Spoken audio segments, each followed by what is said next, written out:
안녕하세요. 저는 흔한 불륜 사건으로 이혼의 결말을 맞이한 30대 후반 이혼녀입니다. 불륜을 흔하다고 얘기하는 것이 인간성이 엉망인 사람들이 얼마나 많은지 증명하는 것과 같아서 좀 속상하긴 한데요.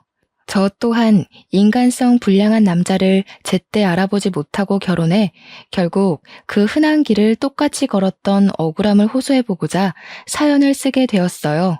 남일일 때는 그저 혀만 끌끌 차고 말았을 상황도 제 일이 되면 두 손 두 발 다 벗고 덤비게 되는 게 불륜이 아니겠습니까?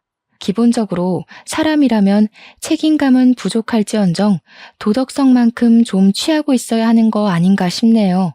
만약 제 썩을 남편만이 문제였다면 제가 이렇게 사연까진 안 찾아봤을 겁니다.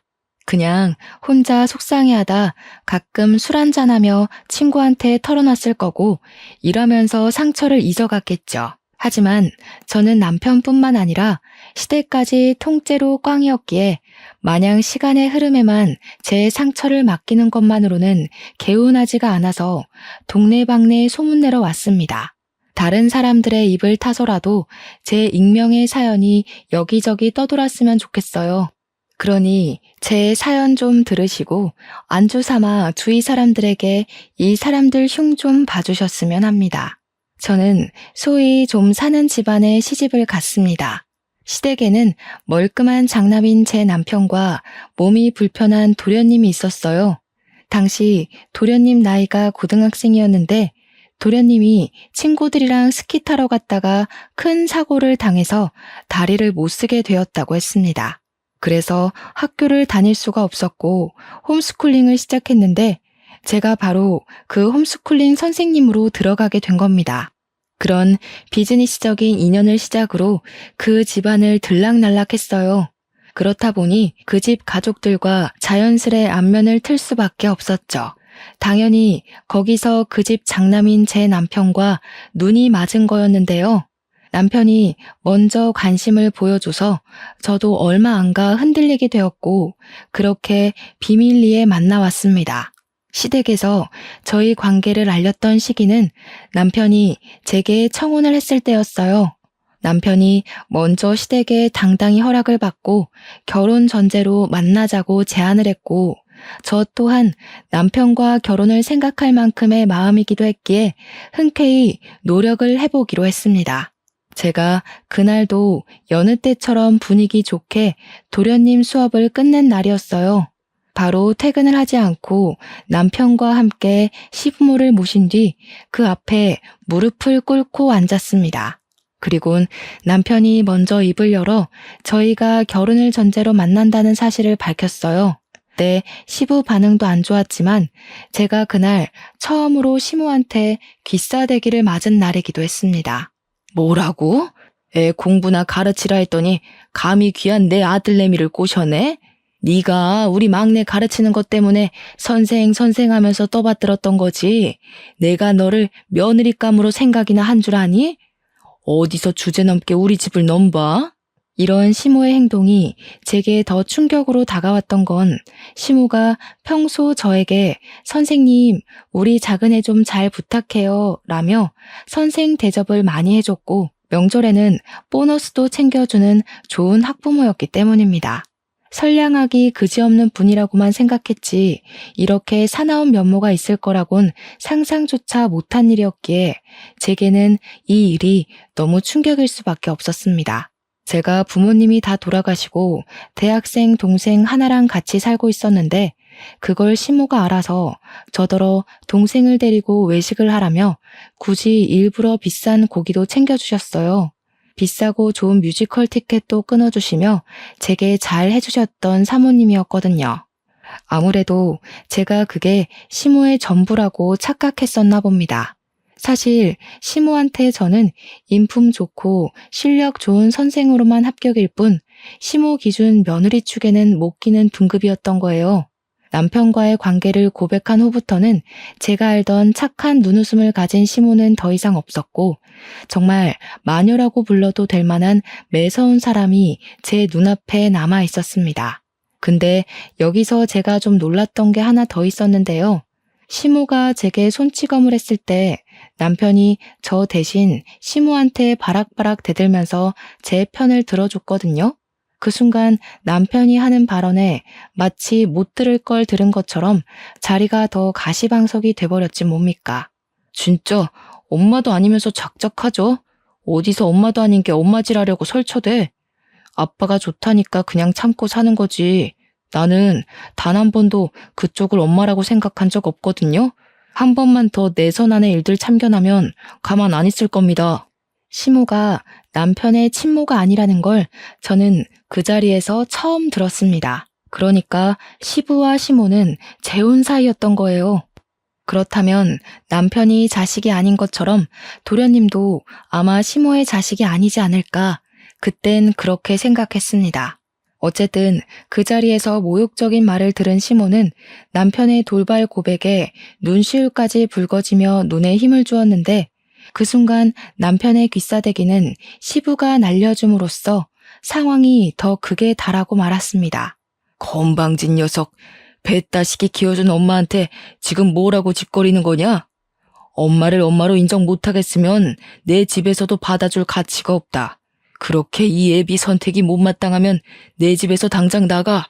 시부는 저보고도 일단 돌아가라 일렀습니다. 그러면서 제가 집을 나서기 전에 단호한 목소리로 말씀하셨어요. 도련님의 홈스쿨 선생을 바꾼다고 말이죠. 저와 남편의 관계를 이렇게까지 반대를 하시는 거면 당연히 도련님의 선생님 자리는 포기할 수밖에 없을 거라 예측은 했었습니다. 그러나 남편이 근 한 달을 시부모에게 바락바락 대응하고 우기며 집에도 안 들어가고 직장도 그만두며 잠적하는 바람에 결국 저와 결혼을 허락한 것입니다. 아, 그리고 이건 나중에 알았던 사실인데 도련님도 저 아니면 다른 선생님한테 수업 안 받겠다고 완전 공부해서 손 놓겠다고 해서 시부모를 설득하는데 도움이 되기도 했다고 합니다. 남편과 도련님의 노력은 참 감사하지만 사실 당시 저는 이렇게까지 불편한 결혼을 하고 싶지 않았어요. 그래서 제게 시부모가 결혼을 허락했다는 사실을 기뻐하며 알려주는 남편에게 거절을 하고 말았습니다. 그러나 남편이 제게 매달리면서 울더라고요. 누구를 이렇게나 좋아해 본 적이 처음이라서 포기 못하겠다는 소리를 했었던 기억이 납니다. 며칠간 반복되는 남편의 애걸한 사정에 결국 저는 남편과 다시 만났고 결혼을 결심하게 되었습니다. 남편 하나만 바라보자 생각하고 시작을 했던 결혼이기에 역시나 이 결혼은 지옥일 수밖에 없었어요. 남편이 저를 걱정해서 분가로 신혼을 시작할 수 있었지만 도련님 공부 때문에 어차피 주 5일은 시댁을 가야 하는 상황이었는데요. 그런데 시모가 결혼을 하고 도련님 첫 수업이 있는 날 제게 황당한 제안을 하는 거 아니겠습니까? 이제 우리 애한테 선생이 아니라 형수가 되는 거 아니니? 가족 사이에 굳이 급여를 주고받아야겠어? 너도 남편 동생 되는 사람한테 굳이 그렇게 팍팍하게 굴고 싶진 않을 거 아니냐? 그냥 가족 돕는다는 생각으로 우리 애 공부시키면 되지 않을까 싶은데. 시모는 지금 저를 공짜로 써먹겠다는 의사가 다분한 제안을 건넸습니다. 저야 당연히 제 여동생보다도 어린 착한 도련님의 공부를 무료로 봐주고 싶지요. 하지만 제 여동생 등록금이랑 자취 살림에도 아직은 제가 돈을 좀 보태줘야 하는 상황이기에 저는 계속 돈을 벌어야 하는 실정이었습니다. 이건 제 동생이 따로 알바를 한다고 하더라도 20대 초반이 모든 걸 해결하기엔 금전적으로 턱없이 부족한 경우였으니까요. 어머님 뜻 잘 알겠어요. 그럼 저도 선생으로서 사명감은 다 버리고 딱 가족으로서 할 수 있는 만큼만 책임을 질게요. 괜찮으시죠? 그럼 가족끼리 수업 시간이 어딨나요? 저도 아침에 집안일 바쁜데 오늘처럼 이른 아침에는 못 올 것 같아요. 남편 밥도 차려줘야 하고 집 청소도 좀 해야 하고요. 뭐라고? 그런 게 어딨니? 그럼 우리의 학력은 누가 책임지라고? 이럴 거면 돈 주고 다른 선생을 따로 구했지. 내가 널 왜 자꾸 부르겠어?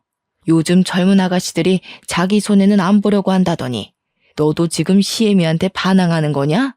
반항 아니고 정당한 제 권리를 말씀드리는 거예요. 어머님도 원래 제 실력 인정해 주셨잖아요. 제가 이 집 식구가 됐다고 해도 근로 시간만큼 어머님은 제게 학부모예요. 제가 도련님한테 최선을 다하길 바라시면 선생으로 봐주셔야 할 겁니다. 아들 생각해서 좀 협조해 주세요. 시모는 제 말에 기막혀 하면서 자기 할 말을 찾고 있었는데요. 그때 도련님이 뒤에서 듣고 있었는지 시모한테 선생님 시키는 대로 하라고 따져들었고, 도련님한테 꼬리 내린 시모는 어쩔 수 없이 한 발 양보해 주었습니다. 몇 번 보다 보니 느낀 건데 시모는 유독 장남보다 도련님한테 더 약한 엄마였던 것 같았어요.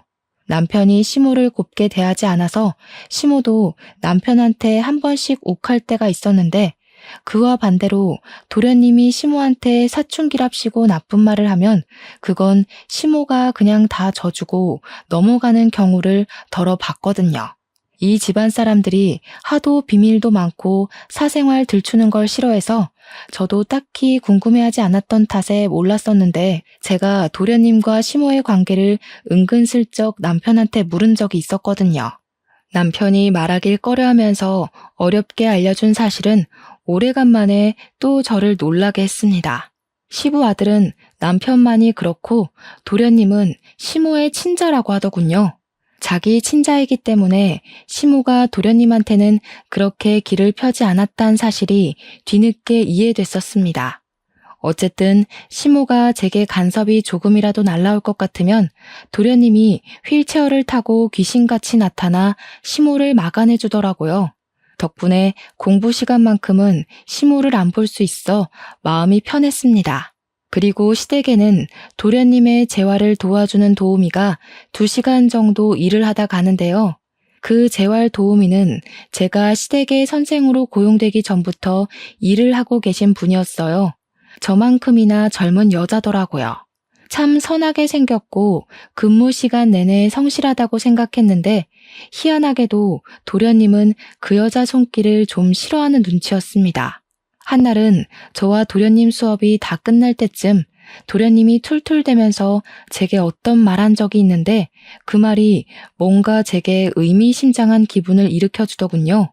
그 여자 보고 다들 착하다 선하다 하는데 내가 진짜 쪽팔려서 말 안 하고 있는 거지.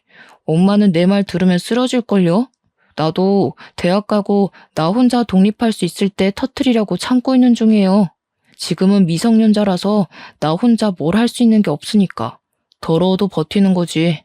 그때 도련님이 하는 말이 무슨 말인지 잘 몰랐습니다. 그래서 쉽게 그날의 발언을 넘겼고, 시모의 고나리질보다 더한 스트레스가 갑자기 찾아오는 바람에 도련님이 주는 메시지를 까맣게 잊어버리고 말았어요. 그 엄청난 스트레스는 다름 아닌 제 남편이 주는 몫이었는데요. 제가 분가를 하고 있었지만 거의 하루의 반나절을 도련님 수업 때문에 시댁에 있다고 했지 않습니까? 그런데 한날은 제가 퇴근하려고 나가는 날, 도련님의 재활 도우미가 시댁으로 출근하면서 문제가 발생했어요. 그 도우미 목에 감긴 손수건이 제 것과 똑같다는 걸 알아본 겁니다. 우연히 똑같은 거겠지라고 생각할 수 없었던 건, 그 손수건은 제 동생이 제 생일날 손수 만들어서 준 제작물이었습니다. 그래서 저는 신뢰를 무릅쓰고 바로 도우미를 붙잡아 물었어요. 죄송한데 그 손수건 어디서 나셨어요? 제가 아는 물건이랑 똑같아서요. 신뢰가 안 된다면 한번 확인해 봐도 될까요? 네? 남자친구한테 받은 건데요. 죄송하다면서 이렇게 강압적으로 나오는 건 좀 아니지 않나 싶은데. 불쾌하네요. 궁금하면 확인해 보시던가요. 그렇게 말하는 도우미의 표정이 너무 당당해서 순간 제가 정말로 착각한 줄 알았습니다. 그러나 확인해 보라는 뻔뻔한 그 말에 당장 확인을 해봤더니 제 것이 맞는 게 아니겠습니까? 그래서 저는 더 이상 배려는 관두고 당장 그 도우미 목에 있는 손수건을 풀어 그곳에 적힌 제 이니셜을 보여줬어요. 이거 보세요. 내 거 맞는데요. 제 이름 대문자 따서 새긴 거거든요. 못 믿으시겠으면 제 친동생이 만들어준 거니까 증언도 해드릴게요. 그래요? 글쎄요. 뭐가 어쨌든 저는 남자친구한테 받았을 뿐이라니까요. 의심스러우시면 같이 사는 집주인한테 손수건이 왜 밖을 놔두는지 물어보시던가요. 도우미는 자기 것이 아닌 물건임이 들통났으면서도 오히려 고개를 빳빳이 들고서 저더러 손수건을 갖고 싶으면 가지라면서 쌩 지나가 버렸습니다. 그 순간 손수건에 가려졌던 그 도우미의 목 언저리를 보았는데 검붉게 물든 자국들이 나 있었어요. 그걸 보고서 저는 불길함에 휘말리고 말았죠. 정말 밑도 끝도 없이 설마 내 남편이 저 여자랑? 싶더라고요. 그래서 다른 생각할 겨를도 없이 얼른 집으로 가봤죠. 하지만 남편은 아직 퇴근 전이었습니다. 혹시라도 남편이 귀가해 있었다면 그 도우미랑 저 없는 집에서 뒹굴었다는 증거나 다름없는 현장이 돼버리잖아요. 텅 빈 집안을 보면서 제가 오해했나 안심은 좀 되었지만 그래도 찝찝한 도우미의 발언은 제 마음속에 계속 머물러 있었습니다. 그런데 그 순간 제가 손수건 가지고 도우미랑 대화를 할 때 도련님이 그 대화를 엿듣기라도 한 건지 도련님한테서 문자가 오더라고요. 웬 모르는 사람이었는데 시댁에서 베란다를 내다보면 보이는 주차장이 찍힌 모습이었습니다. 그 사진 속에는 아주 자그마하게 남자 여자가 엉켜서 포옹하고 입 맞추는 듯한 형상이 있었어요. 자세한 얼굴은 보이지 않았지만 저는 이 사진의 주인이 남편이란 걸 알 수밖에 없었습니다. 바로 남편의 자차 때문이었죠. 문제는 이 사진이 끝이 아니라는 것이었어요. 그 뒤로도 도련님한테서 여러 장의 사진이 날라왔고 이건 남편과 도우미 사이가 꽤 진전되었다는 것을 증명하는 뜻이기도 했어요. 그러니까 남편은 퇴근을 안 해서 집에 없었던 것이 아니라 여태 빨리 퇴근해서 도우미를 태우고 시댁에 친히 바래다주고 있었던 정황이 설명된 겁니다. 그러면서 늘 그랬던 것처럼 제가 먼저 퇴근하면 자기가 퇴근하는 식으로 상황을 꾸며왔던 거였어요. 그러니 시댁에서 마주쳤던 도우미가 당당했던 것도 자기 남자친구를 들먹이면서 저를 째려보았던 것도 전부 자신과 남편이 불륜을 저지르고 있다는 걸 저한테 도발한 거였습니다. 어이가 없어서 저는 그날 귀가해온 남편을 기다렸다가 사실 진위를 위해 따졌어요. 당신 미쳤어? 우리 결혼한 지 이제 2년이야. 어떻게 도련님 재활 도우미랑 바람을 피울 수가 있어? 나 일 다닐 때 그 여자 이 집에 불러들여서 개짓거리 한 거니? 그 여자한테 내 손수건 묶어준 것도 당신이지. 어떻게 당신이 그럴 수가 있어? 내가 하기 싫다던 결혼을 누구 믿고 따라왔는데. 제 언성에 남편이 처음에는 엄청 당황하더라고요. 하지만 그도 잠시 곧 당당하게 대꾸를 하기 시작했습니다. 조용히 넘어가자. 그래도 네가 며느리라고 아빠가 네 동생 개인 장학금까지 챙겨주는데 이 정도는 눈 감아줄 수 있잖아. 솔직히 한 사람이랑 2년 살았으면 이미 단물 빠진 껌 씹는 거나 마찬가지 아니야? 너도 나 질리지 않아? 우리 동생이라도 만나볼래? 아, 미성년자라 그건 좀 범죄인가? 결혼하기 전 제 발목을 잡으면서 기었던 남자가 맞나 싶을 정도로 남편은 인간 말종 쓰레기가 되어 있었습니다. 착실하게 아내 노릇, 며느리 노릇, 선생 노릇하며 지내왔더니 제게 돌아오는 결과물은 남편의 불륜이었어요. 그 생각을 하니까 배신감을 떠나 남편의 마음에 눈이 멀어 잘못 판단했던 제 자신에게 화가 나더라고요. 남편의 쓰레기 같은 발언을 더 이상 참지 못하고 저는 남편의 중심부를 걷어차 버렸습니다. 깜짝 놀라서 소리치며 대굴대굴 구르는 남편을 두고서 저는 집을 나와버렸죠. 그리곤 동생 자취방을 찾아가 지냈죠. 그리고 다음날 시댁으로 출근해서 홀로 있는 시모한테 남편의 불륜 사실을 밝혔습니다. 그 불륜 대상이 도련님 도움이라는 것도 알려드렸어요. 그런데 놀랍게도 시모는 제가 보여준 증거물을 가만히 바라보기만 할 뿐 무반응이더군요. 제 말 이해 못하시겠어요? 남편이 바람을 피웠다고요. 그 상스러운 년이 철판 깔고 이 집 들락거리면서 착한 척하는 도움이라니까요. 어머님이 아끼는 귀한 장남이 무슨 짓을 하고 다니는지 판단이 안 되세요? 그래서 뭐 어쩌라는 거냐? 소송이라도 하고 싶다는 거니? 네가 시작한 결혼이다. 돈 있는 집안에서 이 정도 부정행위도 감당 못할 거면 감히 시작하질 말았어야지.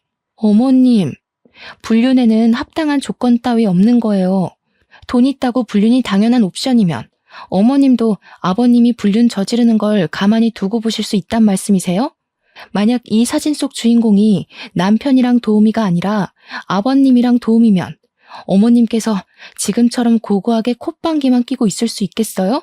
그날 저는 시모한테서 뺨 한 대를 더 맞았습니다. 잘못을 한 것도 남편이고 틀린 소리 한 건 시모인데 왜 항상 맞는 거는 저여야만 하는 건지 정말 서러웠어요. 그렇다고 선생 입장인 제가 감히 어르신의 얼굴에 손을 올리지는 못하겠더라고요. 뒤늦게 거실의 소란을 알고 방 밖으로 나온 도련님이 제가 맞는 걸 보고는 시모한테 하지 말라고 대들었으나 그보다 제가 먼저 움직여서 도련님이 더 당황해 버렸습니다. 저도 어른이라고 양보해주는 거 할 만큼 했다고 생각했어요. 그래서 시모가 메고 있는 목걸이를 콱 잡아 빼선 베란다 밖으로 던져버렸습니다. 그 목걸이는 시모가 시부한테 예물로 받은 목걸이란 걸 알고 있었어요. 시모가 그걸 얼마나 아끼는지도 알고 있었고요. 안 그래도 제 돌발 행동에 놀란 시모가 저한테 한 대 더 손찌검을 하려고 하더라고요. 그렇잖아도 저는 속으로 시모가 저한테 한 대만 더 때리면 그 뒤부터 나 또한 인정사정 보지 않겠다고 혼자서 다짐을 하고 있었는데요. 그래서 제가 정당화하기 위해 시모의 손에 한 대 더 맞아주었습니다. 그리곤 저도 바로 시모의 싸대기를 날렸죠. 제가 손을 날릴 걸 예상하지 못했던 시모는 크게 충격받으면서 휘청거렸고 곧장 소파로 넘어져 버렸습니다. 너 지금 시애미를 팬 거냐? 어디서 배운 버르장머리야? 가진 것도 없는 년이. 우리 집에 받아준 것만으로도 넙죽 엎드려 절을 할 것이지. 정신 나갔다고 시애미 뺨따구를 날려? 돈 많은 집안인데 며느리랑 갈등이 이 정도는 될 거란 각오도 안 하셨어요? 고분고분 웃어 넘겨주는 며느리가 필요했으면 끝까지 저는 안 된다고 거절하셨어야죠. 이런 식으로 뒤늦게 노망나짓 할 게 아니라 짐승만도 못한 장남 쥐업해서라도 결혼을 말렸어야죠. 어머님이 며느리한테 이 정도 취급밖에 못 받는 건 어머님이 자초하신 거나 마찬가지예요. 저는 남편을 소송하겠다고 떵떵거린 뒤 그날은 도련님 수업을 못 봐주고 바로 시댁을 나와버렸습니다. 그러고는 홧김에 바로 소송장 쓰려고 지하 주차장에 주차해 놓은 제 차에 올라탔는데요. 그러자마자 제 눈앞에 보인 두 형상을 보고 저는 충격의 도가니에 휩싸였어요.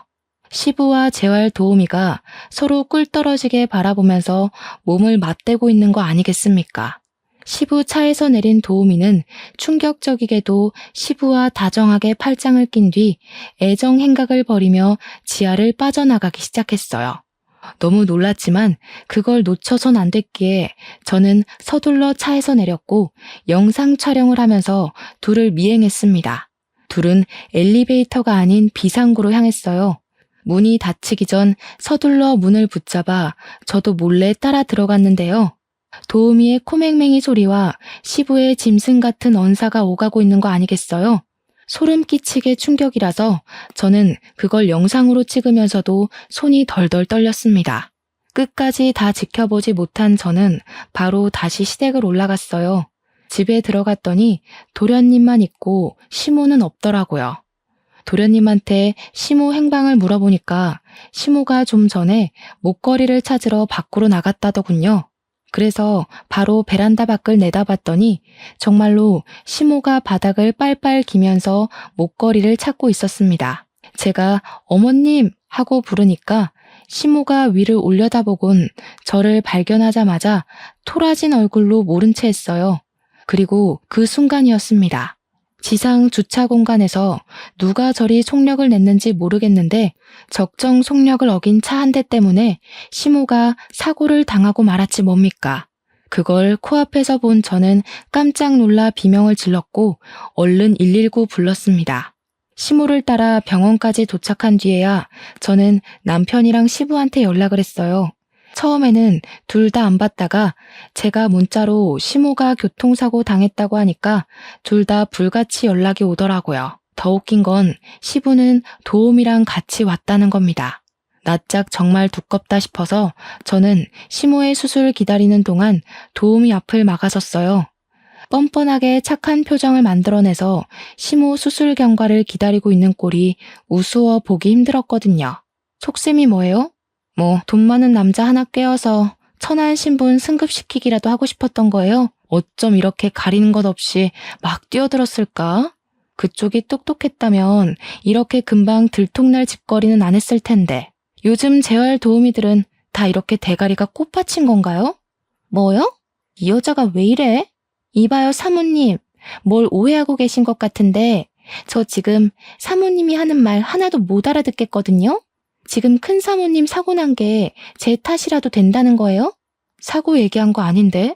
재발절인가 봐요? 이렇게 큰 반응 보여주면 제가 또 그 부분은 다시 알아봐야겠네요. 그래서 그 깡통머리로 겨우 고른 남자가 누군데요? 젊은 놈? 늙은 놈? 제 말에 도우미는 사색이 된 채로 대꾸 없이 저를 바라봤습니다. 눈동자가 미세하게 흔들리는 게 은근히 통쾌하더군요. 그리고 그 상황에 엉뚱하게도 남편이 제게 슬쩍 나섰는데 남편은 제가 자기의 상간녀로 알고 있으니까 시부한테 자신의 불륜을 들킬까봐 얼른 제 입을 막으려고 했습니다. 그래서 제가 한 번 더 남편의 중심부를 걷어차려고 하자 쫄았는지 알아서 떨어지더라고요. 하지만 시부 표정도 그리 편한 얼굴은 아니었어요. 어딘가 모르게 혼란스러운 얼굴로 저를 보고 계시더군요. 결국 도우미 혼자서만 제 말을 알아듣고는 그만 가보겠다고 자리를 도망치려 했는데 제가 바로 그 여자의 머리채를 잡아 바닥에 잡아뜨렸습니다. 그러니까 진짜 웃기게도 남편이랑 시부가 펄쩍 뛰며 둘 다 도우미를 챙기기 급급하더라고요. 저는 또 그 장관을 놓칠 수 없어서 사진을 찍었어요. 그리곤 제 폰을 뺏으려는 남편에게 시부와 도우미의 비상구 영상을 보여줬고 남편은 폰에서 쩌렁쩌렁 울리는 둘의 은밀한 대화에 그 자리에서 우뚝 굳어버리고 말았습니다. 영상에서 소리가 새어나가자 시부랑 도우미도 꽤 당황한 눈치더군요. 그 순간 남편이 바로 도우미 멱살 잡고 일으켜서 벽으로 몰아붙였어요. 너 뭐야 이년아. 나밖에 없다고 했잖아. 그런데 저 동영상 뭐야? 여태 내 뒤에서 우리 아빠랑 붙어먹고 있었어? 이거 완전 정신 나간 년 아니야. 당장 어떻게 된 건지 설명해. 뭐라고 변명이라도 해. 남편이 도우미를 사정없이 몰아세우니까 시부가 남편을 잡아다가 귀싸대기를 날려버렸습니다. 감히 누구한테 손을 대 이 썩을 놈이. 네 엄마가 될지도 모를 사람한테 건방지게 어딜 넘본다는 거냐. 설령 세빈이랑 네가 붙어먹었다고 해도 너희 둘은 안 될 사이다. 내가 세빈이 책임질 테니까 더러운 꼴 더 보기 전에 너는 당장 손 떼라. 남편은 자기 상간녀가 자기 아빠랑 그렇고 그런 사이란 사실에 충격 먹어 아무 말도 못했습니다. 시부 뒤에 숨어있는 도우미를 노려보면서도 자기 아빠한테는 감히 덤벼들지 못했죠. 그럴 수밖에 없는 게 남편은 시부의 도움 때문에 재력을 쥐고 있는 거지 혼자서는 그저 대기업 월급쟁이의 빚만 가득한 평민이나 다름없었으니까요. 그리고 시부는 타깃을 변경해 저한테 으름장을 놓으며 당장 제 휴대폰을 내놓을 것을 강요했습니다. 네가 그런 걸 가지고 있다고 한들 바꿀 수 있는 건 아무것도 없다. 네 남편한테서 세빈이 떼어줬으니 오히려 고맙게 생각을 해야지. 내가 지금 네 동생한테도 장학금 꽂아주고 있지 않냐? 그 인정을 생각해서라도 당장 그 휴대폰 내놔라. 이미 어머님이랑 도련님 그리고 이 사람이랑 제 동생한테까지 아버님 동영상 다 보내놔서 제 폰 하나 뺏는다고 아버님 부정행위가 사라지진 않아요. 아버님 지금 단단히 착각하고 계신 거예요. 아버님이 저지른 짓 불륜이고 범죄예요. 도덕성 말아먹은 짓이고 개 잡놈이나 하는 천박한 짓거리라고요. 그런 식으로 대단한 척 포장 좀 하지 마시죠. 구역질 나니까. 이년이 정신 나갔나. 내가 너한테 얼마나 퍼다 줬는데 네 시엠이 설득해서 결혼까지 허락해줬더니 은혜도 모르고. 그러니까 그게 제일 잘못한 거라고요. 누가 결혼 허락해달랬어요? 왜 결혼을 허락해서 제가 이런 꼬락서니를 보게 만들어요? 왜 잘 살고 있는 저를 이런 집구석에 끌어들였냐고요. 저보다 인생 더 사셨으면 아랫사람한테 어른다운 모습을 보여야지 이게 뭐예요, 추잡하게. 제 원망을 모욕으로 들은 시부가 제게 손찌검하려고 했는데요. 그 순간 뒤늦게 남편이 나타나 시부를 막아줬습니다. 남편 꼴이 딱 그렇게 갑자기 제 편을 들어주면 자기가 무슨 정의 사도라도 되는 줄 아는 것 같더라고요. 이제 와서 제 편에 서서 도움이랑 자기 아빠를 배척하는 남편을 보고도 기가 찼습니다. 시모가 수술실을 나오고 병실로 옮겨졌을 땐 이미 상황이 걷잡을 수 없게 커져 있었어요. 다행히 큰 사고는 아니었던 시모가 상황을 모르고 지나칠 수 없게 제가 병실의 도우미를 붙잡고 있었고, 도우미 때문에 벗어날 수 없던 시부는 저를 죽일 듯이 노려봤습니다. 그리고 저는 깨어난 시모에게 모든 사실을 밝혔어요. 정신을 차리기도 버거웠을 텐데 거기다 대고 저는 더한 정신적 충격을 드릴 수밖에 없었죠. 아직 입을 떼지 못한 시모는 용케도 알아듣긴 했는지 충격을 먹고 눈물을 흘렸습니다. 어머님이 아버님이 해준 목걸이 아끼느라 몸살이고 있을 때 아버님은 이미 다른 걸 아끼고 계셨더라고요. 어머님이 각오했어야 한다는 부정행위 직접 겪으니까 어떠세요? 이런 상황에 굳이 알리는 제가 원망스러우세요?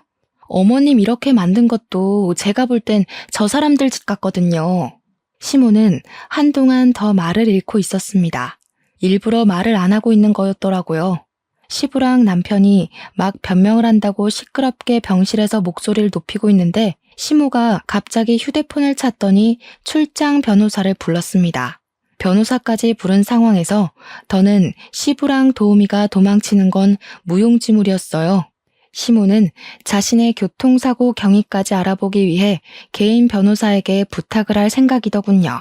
도착한 출장 변호사를 보고 저는 그만 저대로 따로 소송을 하기 위해 자리를 뜨려고 했습니다. 그러자 시모가 제 손을 붙잡으면서 그제야 입술을 뗐는데요. 너도 소송할 거면 이분한테 맡기거라. 제대로 뽕 뽑게 해줄 거다. 그리고 그동안 널 오해해서 미안하구나. 내가 그동안 너한테 빚진 상처들이 꽤 많을 텐데 지금 당장 용서해달라는 거 아니야. 그냥 조금이나마 내가 진심으로 사과하고 싶다는 걸 알아줬으면 해서 그러는 거니 내 변호사 도움 받거라. 갑자기 시모가 베푸는 인정에 무슨 속셈인가 싶었지만 시모가 제게 그동안 되지도 않는 억측 부려서 미안하다고 진심으로 사과하길래 좀 당황스러웠습니다. 그러면서 제게 개인 변호사를 정말로 붙여주었고 변호사 선임비까지 자기가 다 부담하겠다고 했어요. 이제 와서 그런다고 제 마음속 상처가 아물지 않는다고 했더니 시모가 다 안다면서 용서를 바라는 게 아니니 구차하게 빌 기회는 달라고 하더군요. 그래서 저는 결국 시모의 뜻을 받아 어려운 형편의 비싼 변호사를 무상으로 얻을 수 있었습니다. 눈앞에서 벌어지는 법적 절차에 남편이랑 시부가 시모한테 뒤늦게 사정을 하기 시작했는데요.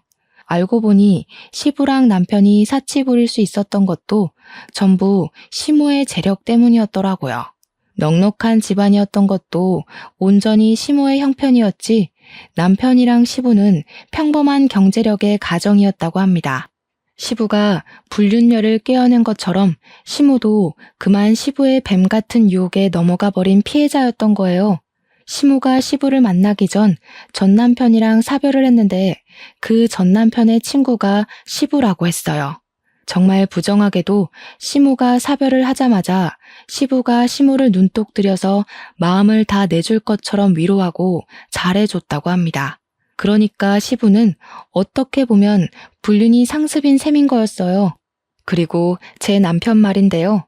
시모가 아무리 시부의 자식을 제 자식으로 품으려고 해도 남편은 시모에게 반감만 있었다고 했어요. 남편이 시모의 돈을 전부 시부가 해주는 걸로 합리화하면서 자기는 자식으로서 아빠한테 받을 거 다 받고 자랐을 뿐이라고만 생각했다네요. 참 복잡한 가정사였는데 저는 이걸 그 병실에서 처음으로 들었습니다. 결혼 생활 2년 동안 전혀 몰랐던 사실이었으나 실은 굳이 제가 따로 궁금해하지도 않았던 부분이었어요. 어쨌든 시부랑 남편 그리고 그 둘의 상간녀까지 저와 시모에게 나란히 소송당했고 그들은 본 위자료의 2배나 되는 커다란 빚을 떠안게 되었습니다. 그리고 시모를 차로 들이받은 범인은 정말로 우연이 아닌 만들어진 계획이었더라고요. 무섭게도 상간녀가 시부 옆자리를 차고 들어가기 위해서 사람을 사들여 청부를 했던 일이었다는 것까지 드러나게 되었습니다. 아마 상간녀는 그 집안의 돈줄이 시모라는 점까지는 몰랐던 것 같네요. 그렇게 거액의 위자료를 손에 얻고 이혼을 하게 된 저는 당황스럽게도 시모 덕을 본 덕분에 동생과 좋은 아파트 하나는 마련할 수 있게 되었습니다. 남편이랑 시부는 당연히 저한테 인간 이하 수준의 사람이었는데 실은 시모도 제게 별반 다를 게 없는 존재였거든요. 근데 시모 덕분에 위자료를 진짜 제대로 뽕 뽑아서 받은 셈이었기에 한편으론 고맙기도 했습니다. 그렇다고 시모를 용서할 건 아니었어요. 그래서 감사 인사는 없이 그동안 제가 받은 상처에 대한 빚이라 생각하고 그 집안에서 얌전히 나오려고 했습니다. 그런데 모든 처리를 끝내고 제가 신혼집을 떠나게 되었을 때 시모한테서 따로 연락이 오더라고요. 뜬금없이 밥이라도 먹고 가라고 하길래 마지막으로 시댁을 방문했었거든요. 거기서 저는 본래 제게 천사였던 시모가 다시 나타난 줄 알았습니다. 시모는 상다리가 부러질 듯 식사를 차려서 저를 귀한 대접해줬고 그 자리에서 다시 한번 제게 사과를 했습니다. 어른이 고개를 숙이길래 얼마나 당황했는지 몰라요. 내가 너한테 무슨 짓을 했는지 모르겠다. 아무리 그래도 사람이 사람한테 그런 지저분한 짓은 하면 안 되는 거였는데 열심히 사는 애 괜히 끌어들여서 못난 꼴을 보여버렸네. 나만 당하고 말면 될 일을 너까지 고생시켰어. 미안하다. 어머님께서 먼저 사과해 주시니 마음은 풀리지만 솔직히 바로 용서하겠단 말씀은 못 드리겠어요. 그래도 한 가지는 말씀드리고 싶네요. 어머님 덕분에 그 쓰레기 같은 인간들 더 시원하게 깔아뭉갠 것 같아서 그건 감사드려요. 내가 너한테 저지른 횡포에 비하면 아무것도 아닌 거지. 네가 평생 나 용서 안 한다고 해도 나는 평생 너한테 미안한 마음 안고 살 것 같아. 그러니까 내 도움이 필요하면 언제든지 손 내밀어 줬으면 좋겠어. 시엠이었던 사람인 게 불편하면 우리 막내 학부모라고 생각해도 좋고. 시모는 원래 제게 나빴던 사람이 아니었잖아요. 과거에 제게 무척 친절했던 학부모였단 생각이 들자 저도 마음이 더 풀리더라고요. 심지어 시모가 저한테 자신이 받은 위자료의 일부까지 떼어주려고 했어요. 당연히 처음엔 완강하게 만류했지만 시모가 남한테 몹쓸 죄 짓고 편하게 발 뻗고 못 잔다면서 자기 마음 조금이라도 편하자고 돈으로라도 주는 거니 받으라 하길래 그 뇌물까지 받고 말았습니다. 그 때문에 저는 비록 며느리로서는 끝이 난 사람이지만 도련님 홈스쿨은 끝까지 도맡아 주기로 했어요. 시모가 그렇게 바랬던 무상으로 제가 선뜻 먼저 제안을 했죠. 사실상 시모가 떼어준 위로금이 많아서 월급을 선불로 다 당겨받은 셈이나 다름없었거든요. 여기서 월급까지 받는 건 저야말로 두 발 뻗고 못 잘지도 모를 일이었죠. 저 또한 어르신한테 손찌검하고 폐륜적인 발언을 많이 발설했으니까요. 맞다. 이건 도련님이랑 수업을 하다가 나중에 알게 된 사실인데요. 도련님은 제 남편은 물론 시부의 불륜까지도 알고 있었다고 하더라고요. 남편이랑 시부가 번갈아 가면서 시모 외출했을 때를 틈타 도움이랑 애정행각하는 걸 봤다고 하는 거 아니겠어요? 말을 못했던 건 표면적으론 자신이 아직 미성년자기 때문에 가정을 파탄내고 홀로 서게 할 수 없었기 때문이었고 실상은 시모 또한 이 사실을 다 알고 있었기에 차마 자신의 엄마를 위해서 나설 수가 없었다고 했습니다. 시모가 알고 있었던 게 무슨 말이냐고 했더니 도련님이 당황스러운 사실을 하나 알려주었는데요. 제가 그 집에 선생으로 들어가기 전부터 재활 도우미가 시댁을 들락날락하고 있었던 건 알고 있던 사실이래요. 그런데 재활 도우미가 자기한테 집안 여건에 대해서 이러쿵저러쿵 묻더라는 게 아니겠습니까? 뭐 집에 목돈은 얼마나 있냐? 주로 누가 경제권을 가지고 있냐? 누구 힘으로 이 집안이 굴러가는 거냐 등등. 도련님이 미성년자라는 이유로 살살 구슬려서 도우미가 어린의 입을 통해 시댁을 사전조사하려고 했답니다. 거기서 도련님은 머리를 한 번 더 굴렸대요. 자기 기준에서 시부랑 남편이 자기 집에 빈대처럼 들러붙어 마음대로 자기 엄마 재력을 쥐고 누리는 게 마음에 안 들었다고 해요. 미성년자가 힘이 없어서 그렇지 힘만 생기면 시부랑 남편을 당장 떼어놓을 생각이었더라고요. 그래서 그 계획에 도우미를 이용하기로 했다는 거 아니겠습니까? 도우미에게 이 집안의 실세는 시부랑 남편이라고 엉터리로 알려주곤 도우미가 시부랑 남편에게 알랑방귀 끼도록 손수 도왔대요. 그런 과정에서 제가 등장을 했고 남편이 제게 빠져 한눈 파는 바람에 도련님 계획에 순간 차질이 생겨 이 길을 빙빙 둘러오게 된 거라고 했습니다. 그제야 저는 도련님이 지난 수업 때 제게 쪽팔리네 어쩌네 하면서 의미심장한 발언을 했던 것이 이해되더라고요. 도련님은 뒤늦게나마 제게 이런 사정을 미리 언질해주지 못해 이런 더러운 꼴에 섞여들게 한 것이 미안하다고 했습니다. 그렇네요. 도련님이 미리 언질을 줬다면 제가 이 집에 시집을 가는 일은 없었겠네 라는 생각이 순간 들긴 했어요. 하지만 뼈를 깎는 고통을 느꼈기 때문에 제 손에 부가 쥐어진 게 아닌가 싶습니다. 이미 지나간 일이고 제게 일어날 일이었을 거라고 생각을 해요. 이렇게 보낸 시간마저도 다 제 삶의 미천이 아니겠습니까? 1년이 지난 현재, 더 이상은 그들을 원망하고 있지 않아요. 원망이 남았을 만큼 그 사람들을 기억하고 있지 않거든요. 도련님은 대학을 입학했고 제게 한 번씩 안부 인사가 오긴 하지만 시무랑은 따로 연락을 하고 있지 않습니다. 전 남편도 빚더미 갚아줄 사람이 없어서 한 번씩 제가 아닌 제 여동생한테 연락을 해 저를 좀 만나게 해달라 부탁하기도 했는데요. 이 자식은 빚이 있는 와중에도 번호를 바꿔서 연락할 정신이 박혀있나 보더라고요. 그냥 여동생한테 대꾸 말고 바로 차단하라 시켰어요. 그러니 이제는 전 남편 흔적도 점점 없어지더군요. 시간이 약이라는 말이 정말 진부한 말이란 걸 알면서도 맞는 건 맞는 거더라고요. 그 집안 사람들이 저랑 지독하게도 엮여있던 사람들이 맞나 싶을 만큼 현재는 제게 아무런 영향도 끼치지 않는 남이 되어버렸잖아요. 그 인간들 때문에 오물범벅이 될 뻔했던 제 인생도 그들만 없어졌을 뿐인데 진흙 속의 연꽃처럼 참 예쁜 일상이 드러났습니다. 이젠 가진 돈으로 좀 더 알차게 살면서 남은 진흙마저 털어내려고 해요. 앞으로 제 인생에 얼마나 많은 흙길이 펼쳐질지 모르겠으나 시간이 약이라는 뻔한 위로를 기억하면서 험한 인생 잘 살아가 보도록 하려고요. 모두들 각자의 속도에 맞게 인생길 걸어 나가면서 예쁜 연꽃으로 마무리되는 삶을 살기를 간곡히 바랄게요.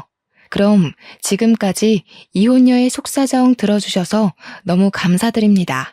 평안한 하루 보내셔요.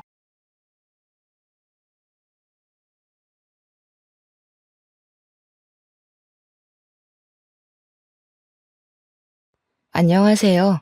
제가 심심할 때마다 여기 사연을 듣는데 그때마다 드는 생각은 세상엔 별의별 사람들이 다 있고 믿기지 않는 사건들이 많다는 것입니다. 결혼 전에는 지극히 평범하기만 살아온 저로서는 이해하지 못할 사연들이 정말 많았어요. 그러나 최근에 저에게도 기가 막히고 코가 막힐 만한 사연이 하나 있어서 조심스럽게 저의 이야기를 한번 해볼까 합니다. 저는 경기도에 거주하는 30대 기혼 여성입니다. 어린 시절 저의 집은 정말 화목했습니다. 부모님은 제 앞에서 한 번도 큰 소리로 싸우지 않으셨어요. 가족끼리 문제가 생기면 항상 대화로 해결하셨고 어린 저의 의견도 무시하지 않고 항상 존중해 주셨습니다. 이렇게 부모님의 사랑을 듬뿍 받고 자라서인지 저는 마음속에 그늘 하나 없이 성적이 우수하고 교우 관계도 좋은 즐거운 학창 시절을 보냈어요. 고등학교 졸업 후 수도권 4년제 대학교에 입학하였습니다. 대학교에서는 고등학교 때만큼 좋은 성적은 얻지 못했지만 활발한 동아리 활동과 봉사활동, 해외여행 등으로 다양한 경험을 쌓았어요. 이러한 경험이 자양분이 되어 꽤 좋은 중견기업에 초봉치고는 꽤 높은 연봉을 받고 입사를 하게 되었답니다. 회사 생활은 학교 생활과는 너무 달랐어요.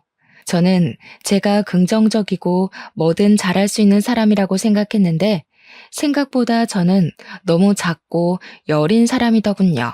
제가 입사한 지 3달이 되었을 때 어이없는 실수로 팀장님한테 크게 혼이 났었어요. 저 자신도 제 실수가 용납되지 않아서 자존감이 바닥을 치고 있는데 같은 부서의 남자 대리님이 오늘 퇴근 후 저에게 저녁을 사겠다고 하시더라고요. 대리님은 저와 같은 대학교 출신이었는데 거래처에서 스카우트 제의가 많이 있을 만큼 일을 잘하시는 분이었어요. 그날 퇴근 후 대리님과 함께 곱창집을 갔어요. 그곳에서 대리님은 제게 맥주를 한 잔 건네주면서 대리님 본인의 신입사원 시절 때 이야기를 해주었습니다. 지금은 일을 잘하시는 대리님도 신입사원 때 저 못지않게 팀장님께 정말 많이 혼이 났더군요. 그 이야기를 들으니 저만 엄청 못하는 것은 아니라는 생각에 안심도 되고 혼났다고 주눅만 들 것이 아니라 그 과정에서 열심히 배워야겠다는 생각이 들었답니다. 그날 후로 저는 대리님의 옆에서 많은 것을 배울 수 있었어요. 그리고 우리는 친해져서 평일이 아닌 주말에도 종종 연락해서 사적인 대화도 많이 나눴습니다. 점점 연락을 주고받는 횟수가 많아지고 회사 밖에서 개인적으로 만나는 시간이 늘어나면서 대리님이 점점 궁금해졌어요. 대리님 역시 그런 제가 싫지는 않았는지 저의 연락이나 만남을 피하지 않았고 그러다가 자연스럽게 연인 관계로 발전을 하게 되었습니다. 그 뒤로 우리의 사이는 점점 더 깊어져서 지금은 이도진 대리님이 아닌 제 남편 이도진이 되었답니다. 제 남편은 결혼 전 저와는 완전히 다른 삶을 살았어요. 아버지는 남편의 초등학교 입학을 며칠 앞둔 어느 날 갑작스러운 사고로 돌아가셨습니다. 그래서 시어머니 혼자 남편을 키워야 했어요. 여러 가지 복잡한 가정사로 인해 도움을 받을 만한 친척도 없었던 시어머니는 어찌어찌해서 술 장사를 시작하셨는데 술집에서 이 남자 저 남자를 많이 만났다고 합니다. 시어머니는 남자들을 만나고 장사를 하느라 어린 남편은 항상 뒷전이었어요. 남편은 소풍 때 싸는 도시락도 시어머니가 아닌 술집 이모들이 챙겨주었고 학부모 참관 수업 때도 시어머니가 아닌 술집 이모들이 오셨다고 해요. 그 밖에 학교 행사로 부모님들이 오셔야 하는 날이면 화려하고 반짝이는 옷을 입은 술집 이모들이 오셔서 남편은 정말 부끄러웠다고 합니다. 한 번은 남편이 초등학교 때 독감에 걸려서 정말 죽을 듯이 많이 아팠다고 해요. 자식이 아프면 부모가 병원에 데려가는 것은 당연한 일이잖아요? 하지만 그때도 시어머니는 술을 먹고 남자 만나느라 바빠서 술집 이모들이 병원에 데리고 가서 주사 맞히고 약도 먹여주었대요. 이뿐만이 아니라 시어머니는 이제 10살밖에 되지 않은 남편에게 내가 너 때문에 시집을 못 간다고 하며 구박하고 때렸다고 합니다. 그러다가 중고등학교가 되어 혼자서도 잘 다닐 수 있는 나이가 되었을 때부터는 아예 시어머니가 남편에 관한 관심을 끄고 살았대요. 하루는 이런 집이 너무 싫어서 친구네 집에서 외박하고 왔는데 시어머니는 남편이 집에 없는 줄도 몰랐다고 하더라고요. 이렇게 남편은 어머니의 사랑을 하나도 받지 못하고 자랐지만 그래도 나쁜 길로 새지 않고 똑부러지게 잘 자랐어요. 고등학교를 졸업 후 대학교 갈 때도 자신의 성적보다 낮춰서 전액 장학금을 받고 입학했답니다. 대학교에서도 생활비 한 푼 주지 않아서 식당, 주유소, 과외 등 모든 분야의 아르바이트를 했다고 해요. 남편은 20살 이후로는 시어머니께 용돈은 고사하고 따뜻한 밥상조차도 받아본 적이 없었답니다.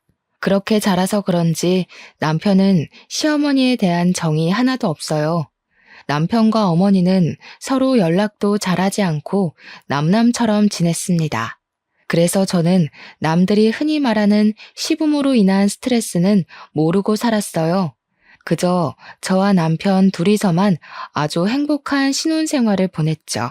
다만 한 가지 문제점이 있다면 우리 둘 다 아기를 빨리 가지고 싶었는데 임신이 잘 되지 않았습니다. 병원에서 검사를 해보니 몸에 별다른 이상은 없는데 스트레스를 받거나 피곤하면 임신이 잘 되지 않을 수 있다고 했어요. 사실 결혼 초까지만 해도 저는 회사를 계속 다니고 있었는데 그 당시 제가 중요한 프로젝트를 하게 되면서 스트레스를 많이 받았고 잠도 거의 못 잤거든요. 아마 그래서 아기가 생기지 않았던 것 같습니다.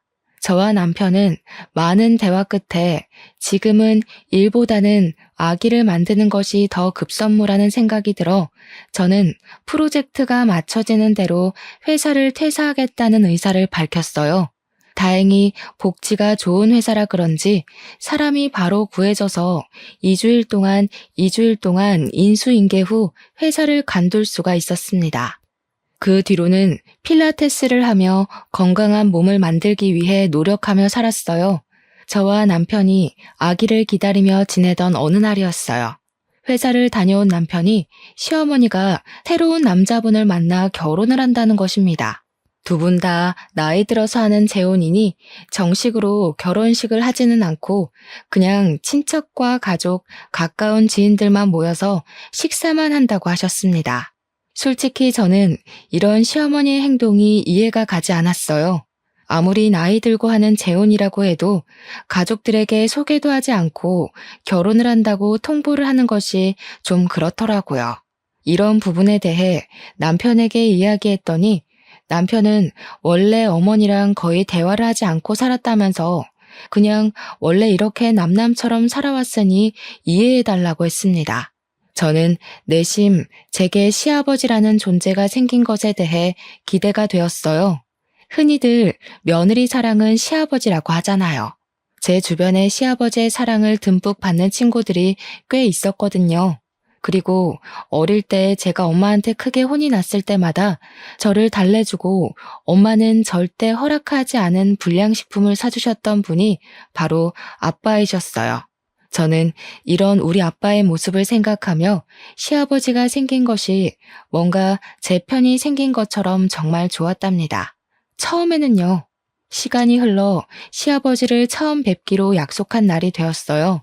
시아버지는 군인 간부 출신이시라 그런지 자기 관리도 엄청 철저하신 것 같았고 몸도 아주 건강해 보이셨습니다.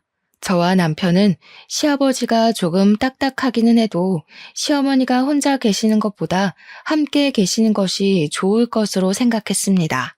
시아버지 역시 저와 남편을 좋게 보셨는지 호탕하게 웃으시며 아주 화기애애하게 첫 만남을 마쳤습니다. 시아버지를 처음 뵙고 나서 한 달이 지났어요. 시아버지는 아들 부부가 어떻게 사는지 궁금하다고 한번 오시겠다고 하셨습니다. 저 역시 시아버지한테 우리 집을 보여드리는 것이 맞는 것 같아서 주말에 오시라고 했어요. 그리고 주말이 되어 시아버지와 시어머니가 함께 오셨습니다. 결혼식 식사 자리에서는 잘 몰랐는데 두 분이 나란히 서 계시니 정말 잘 어울리더라고요. 시아버지는 집에 오시더니 집이 너무 좋다고 칭찬을 하셨습니다.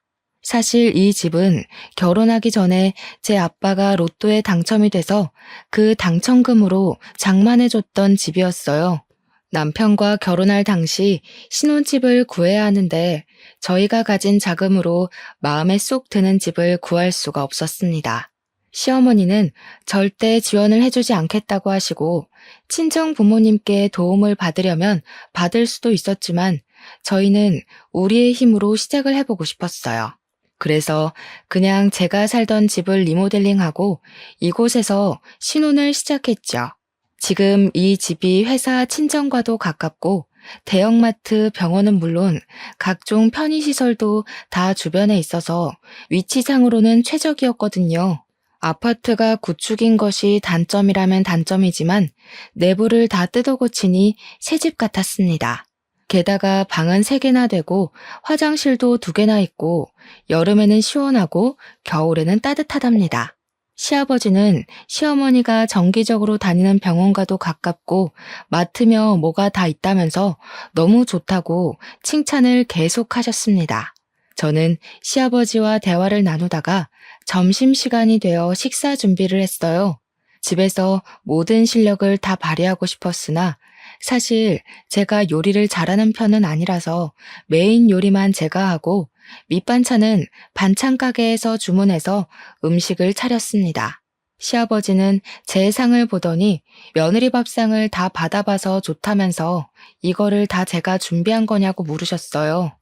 저는 솔직하게 밑반찬만 반찬 가게에서 샀다고 말씀드렸습니다. 그럼 시애비를 처음 보는 자리인데 직접 음식을 만든 게 아니라 반찬 가게에서 주문해서 한 거야? 직접 한 것도 아니고 조금 실망이구나. 다음부터는 음식 직접 하도록 해라. 아니다. 아까 오는 길에 보니까 이 앞에 요리학원 있던데 내가 등록해 줄 테니 가서 음식 좀 배워. 요새는 집에서 밥 많이 안 먹어서 차라리 반찬 가게에서 사는 게 더 비용도 저렴하고 이득이에요. 그리고 이 사람도 집에서 이것저것 하고 있어서 요리 배울 시간 없습니다. 시아버지는 제게 실망한 표정을 지으며 요리를 잘하지 못하면 배우라고 하셨어요. 남편은 요리 학원에 다닐 시간 없다고 이야기해 주었지만 저는 솔직히 요리에 관심은 있는데 손맛이 없어서 한번 배워보고는 싶었습니다. 그래서 시아버지한테 요리를 배워볼 테니 요리 학원을 등록해달라고 했어요. 지금 생각해보면 그때 괜히 이런 말을 해서는 안 되는 거였는데 눈치가 없던 저는 요리 학원을 등록해주신 시아버지께 너무 감사하며 이런 게 바로 며느리 사랑이라고만 생각했었네요. 그리고 며칠이 지났어요. 요리학원을 마치고 집에 가는데 시아버지가 저한테 전화해서는 자신에게 아들과 며느리가 생겼으니 함께 정을 나누며 살고 싶다고 하셨습니다. 솔직히 남편이 시어머니와 돈독한 정이 있는 것도 아니고 시아버지는 이제 막 안 사이인데 같이 살면 얼마나 불편하겠어요. 게다가 저는 아기를 준비한다고 집에서 쉬고 있는데 만약에 같이 살면 저는 시부모님과 하루 24시간 내내 붙어 있어야 했습니다. 우리 부모님도 아니고 시부모님과 온종일 같이 있을 생각하니 정말 생각만 해도 숨이 턱턱 막히더라고요. 일단 남편과 이야기를 해보겠다고 하고 전화를 끊었습니다. 그리고 그날 저녁 퇴근한 남편에게 시아버지가 같이 살고 싶다고 하시는데 남편은 어떻게 생각하는지 물어봤어요. 남편 역시 저와 같은 말을 하더라고요. 우리는 시부모님과 절대 같이 살지 못한다고 하고 시아버지는 그 뒤로도 종종 우리와 같이 살고 싶다고 하셨습니다. 하루는 주말에 남편과 집에 있는데 시아버지한테 전화가 왔어요. 지금 접촉사고가 나서 병원에 입원해 있다는 것이 아니겠어요? 우리는 깜짝 놀라 시아버지가 알려주신 병원으로 달려갔습니다. 그런데 시아버지와 시어머니는 병원복만 입었지 아주 잘 걸어 다니시고 멀쩡해 보이셨어요. 상황을 들어보니 경차가 뒤에서 살짝 박았는데 지금은 아픈 것은 없지만 교통사고 후유증이 있을 수도 있어서 이참에 검사를 다 해보겠다고 입원해 계셨던 것이었습니다. 저와 남편은 큰 사고가 아니라서 정말 다행으로 생각했어요. 그리고 주말이 지나 월요일이 되었습니다. 남편은 출근하고 저는 혹시나 하는 마음에 시부모님이 입원해 계시는 병원에 갔어요. 병원에 도착하니 부모님은 각종 검사를 하고 계셨는데 아주 건강하셨고 그냥 근육이 놀란 정도라서 별일 없으면 일주일 후에 퇴원해도 되겠다고 했어요. 그 후 일주일 동안 저는 집에서 병원을 왔다 갔다 하며 시부모님 상태를 확인했는데 병원 밥도 잘 드시고 두 분이 산책도 자주 하시며 아주 건강해 보이셨습니다. 다행히 별탈 없이 일주일 후에 두 분은 퇴원했고 그날이 주말이라 남편과 저는 시부모님을 모시고 일단 우리 집에 왔습니다. 그런데 시아버지가 노인네 둘이서만 집에 있으면 언제 또 어떻게 아플지 모르니 이 집에서 당분간 있겠다고 하시는 게 아니겠어요? 그러면서 병원에서는 멀쩡해 보였는데 갑자기 허리와 다리가 아프고 온몸이 다 쑤신다고 하시는 겁니다. 저는 솔직히 정말 싫었지만 그래도 나이 드신 분이 이러시는데 지금 당장 나가라고 할 순 없잖아요. 그래서 저와 남편은 마지못해 며칠만 집에 계시라고 했습니다. 그 뒤로 우리는 시부모님을 모시고 아주 불편한 생활을 시작했어요. 시아버지는 오랜 세월 군인 간부로 생활해서인지 직접 하는 것보다는 명령하는 것이 익숙하시고 뭐든 칼같이 해야 했습니다. 일단 매일 6시면 TV와 온 집안에 불을 켜며 가족들을 모두 다 기상시켰어요. 삼시세끼 식사는 기본이고 식사 때마다 새 밥에 새 반찬에 각 끓인 국이 필요했습니다. 솔직히 저 혼자 있으면 그냥 대충 라면이나 비빔면을 먹을 수도 있었지만 시부모님이 계시니 그러지 못하겠더라고요. 제가 너무 힘들어서 반찬 가게에서 사오기라도 하는 날에는 시아버지 본인이 요리 학원도 등록해줬는데 아직도 음식을 못하냐면서 불호령이 떨어졌어요. 간이 조금이라도 맞지 않으면 짜다, 싱겁다는 이유로 다시 음식을 해오라고 하셨습니다. 저는 그 덕에 밥을 제때 함께 먹을 수가 없었답니다. 그리고 평소에도 물을 드시고 싶으면 직접 부엌에 가서 물을 드시면 되잖아요. 시아버지는 꼭 물을 가져오라고 시키셨습니다. 하루는 너무 짜증이 나서 제가 못 들은 척하고 그냥 있었거든요. 그랬더니 정말 5분이든 10분이든 끝까지 떠오라고 하셨습니다. 또 엄청 깔끔을 엄청 떨어서 매일 청소를 하지 않으면 난리가 났어요.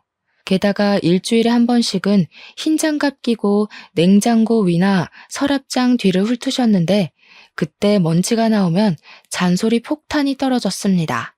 이런 먼지를 누가 다 먹냐며 우리가 생활하면서 다 먹는 거라고 하시면서요. 그리고 뭔가 성질이 날 때는 꼭 거실 서랍을 한 번씩 다 뒤집어서 정리를 시키셨습니다. 신발과 수건도 무조건 정확한 각오로 정리되어 있어야 했죠. 조금이라도 흐트러진다면 사람이 정신 상태가 글러먹었다면서 잔소리를 그렇게 해댔죠. 그런다고 시아버지가 하는 것도 아니에요. 무조건 제가 다 해야 했죠. 만약에 하지 않는다면 온종일 쫓아다니면서 잔소리를 하셨답니다. 이런 생활이 너무 답답해서 남편이 출근과 동시에 집을 나가려고도 했고 회사를 다시 구하려고 했지만 갓 결혼하고 임신 준비 중인 저를 채용하려는 회사가 없더라고요. 그런다고 매번 나가 있자니 돈도 돈이었고 마땅히 갈 곳도 없었습니다. 친정에 가 있을까도 생각했지만 매일 가면 부모님이 걱정하실까봐 그러지도 못했네요. 그리고 시아버지는 밤 10시가 되면 주무셔야 한다고 불을 꺼버렸습니다. 근데 밤 10시 이후에 재밌는 TV 프로그램이 정말 많잖아요. 그래서 남편과 제가 같이 TV를 보고 있으면 시아버지는 저희한테 성질을 엄청 내셨습니다. 하루는 너무 화가 난 남편이 이제 몸 괜찮아지셨으면 이 집에서 나가라고 했어요. 그랬더니 아들과 같이 있고 싶다며 시아버지와 시어머니가 우리 몰래 자신들이 살던 집을 팔아버렸다고 갈 곳이 없다는 거예요. 그때는 그래도 저와 남편이 바보처럼 그저 참았네요. 그때 확 다 뒤집어 엎어버렸어야 했는데 말이죠. 아무튼 그 뒤로 시부모님은 집에 있던 모든 짐을 가지고 아예 우리 집에 눌러 앉으셨답니다. 두 분이 집에 눌러 앉은 뒤로는 시어머니도 저에게 시집살이를 엄청 시키셨어요. 소소하게 잔소리는 기본이었고 아버지의 삼시세끼를 차리는데 도와주기는커녕 옆에서 시아버지보다 더 저를 구박했답니다. 정말 모든 순간이 기가 막히고 코가 막혔지만 그 중에 가장 어이없는 사건이 하나 있었어요. 때는 찬바람이 슬슬 부는 초겨울이었습니다. 하루는 집에 있는데 시어머니가 김장해야 한다고 하셨어요. 옛날에는 시어머니의 언니, 그러니까 큰 이모님 댁에서 농사지은 배추 1000포기를 뽑고 직접 절이셔서 김장을 했다고 해요. 하지만 요새는 김치를 많이 먹지 않기에 작년 같은 경우 이모님과 어머니가 사신 절인 배추로 김장을 50포기만 했다고 합니다. 그런데 올해는 시아버지가 김치를 좋아하시니 김장을 100포기나 하자는 거예요. 더 큰 문제는 시이모님이 허리 수술로 올해는 김장하지 못하시는 상황이었어요. 그래서 올해는 우리 가족끼리만 김치를 담가야 했습니다. 사실 우리 집은 김장을 제가 아주 어릴 때만 하고 크고 나서는 서로 바쁘니 그냥 사다 먹었거든요. 그래서 김장을 제대로 해본 적이 없었습니다. 하지만 시아버지도 김치를 좋아하시고 저도 김치를 좋아하니 힘들지만 배워볼 겸 한번 해보겠다고 했어요. 그래서 절인 배추를 주문하려는데 시아버지는 절인 배추가 어떻게 절여졌을지 아냐며 절인 배추가 아니라 그냥 배추를 사서 직접 절이라고 하시는 거예요. 저는 그냥 양념을 만들고 버무리기도 힘들 것 같아서 싫다고 했지만 그 주 금요일에 시아버지께서 직접 마트에 가셔서 배추 100포기를 사오셨습니다. 이 배추를 반품시킬 수도 없으니 어쩔 수 없이 배추를 절이기 시작했는데 물 먹은 배추는 정말 무거웠어요. 그런데 시부모님은 손가락 하나 까딱도 하지 않으시고 그냥 앉아서 지시만 하고 계시는 게 아니겠어요? 솔직히 김치를 저 혼자만 먹는 것도 아니고 드시는 건 시아버지가 제일 많이 드시는데 저만 일하고 있으니 화가 났습니다. 이거는 시아버지, 시어머니 모두 도와주셔야 해요. 이걸 저 혼자 어떻게 다 해요? 옛날에는 배추 1000포기도 며느리 혼자 담갔다. 1000포기도 아니고 고작 100포기인데 이것도 못한다고 이 난리니? 하여튼 요새 애들은 다들 약해 빠졌다니까. 이 속도로 했다가는 오늘 밤을 새워도 못하니까 좀 서둘러. 저는 요새 애들이라서 이런 것 못해요. 그리고 시아버지께서 이렇게 사오셨으니 시아버지가 도와주세요.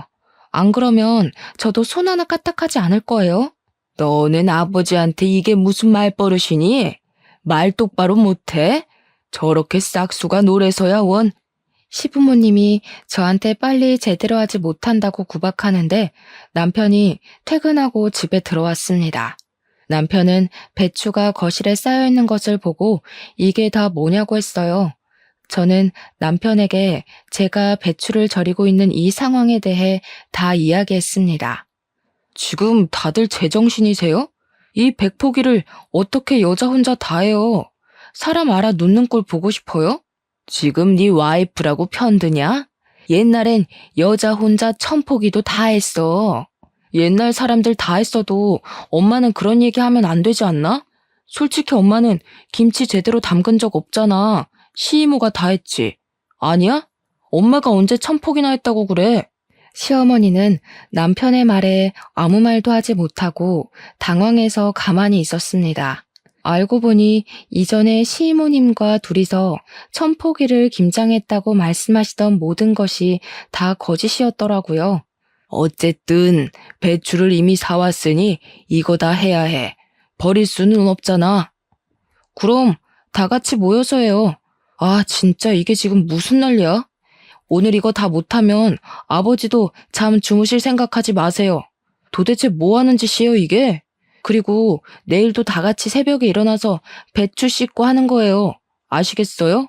남편이 모든 것을 다 뒤집어 엎을 것처럼 화를 버럭대니 시부모님도 아무 말도 하지 못하고 다 같이 배추를 절이기 시작했습니다. 시아버지는 원래 10시가 되면 주무셨는데 그날은 자정까지 배추를 절였어요. 다음 날 원래 새벽 6시면 일어나던 시아버지와 시어머니가 일어나시지 못하시더라고요. 저와 남편이 깨우려고 들어가니 두 분은 몸살이 났다고 끙끙 앓는 소리만 하셨습니다.